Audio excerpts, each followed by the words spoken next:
एक रेगिस्तान में एक पक्षी रहता था। उसके पास ना खाने को कुछ था, ना पानी था और ना ही रहने की ढंग की जगह थी। उसके सारे पंख भी झड़ चुके थे और वह बहुत बीमार सा दिखने लगा था। एक दिन उसे एक कबूतर मिला और उस पक्षी ने उससे पूछा कि वह कहाँ जा रहा है। कबूतर ने कहा कि मैं स्वर्ग जा रहा हूं। उस पक्षी ने उससे कहा कि जरा पूछ कर आना कि मुझे इन कष्टों से छुटकारा कब मिलेगा। कबूतर ने कहा ठीक है। स्वर्ग के द्वार पर खड़े दूत को कबूतर ने उस पक्षी का सारा हाल बता दिया। दूत ने कहा उस पक्षी को और 7 साल तक कष्ट झेलने हैं, लेकिन उससे कहना कि वो हर समय हे प्रभु सब बातों के लिए तेरा धन्यवाद हो कहता रहे। कबूतर ने आकर उस पक्षी को सारी बात बता दी और चला गया।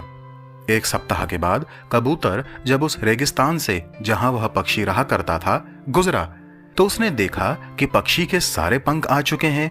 वहां पर एक तालाब भी है और एक छायादार पेड़ भी जिस पर वह पक्षी बैठा था, और वहां खाने को भी पर्याप्त था। कबूतर को यह सब देखकर कुछ समझ में नहीं आया और वह फिर दूत के पास गया और बोला, आपने तो कहा था कि उस पक्षी को 7 साल और कष्ट झेलना है, लेकिन 7 दिनों में ही उसकी काया पलट हो गई है और वह बहुत खुश भी दिख रहा है। मेरी तो कुछ समझ में नहीं आ रहा है।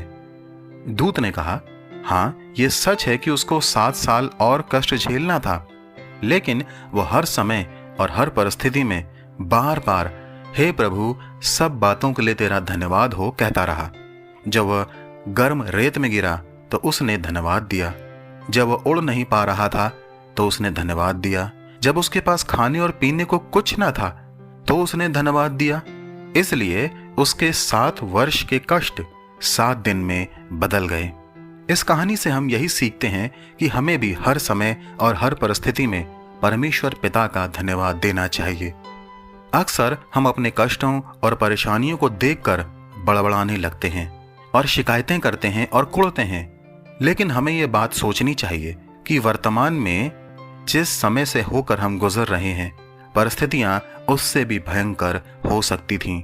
जब हम इस बात पर विचार करेंगे तो सच में हमारा मन परमेश्वर के प्रति धन्यवाद से भर जाएगा। बाइबल भी 1 थिस्सलुनीकियों 5:18 में कहती है, हर बात में धन्यवाद करो क्योंकि तुम्हारे लिए मसीह यीशु में परमेश्वर की यही इच्छा है। क्या आज से हम सब ऐसा करना आरंभ करेंगे?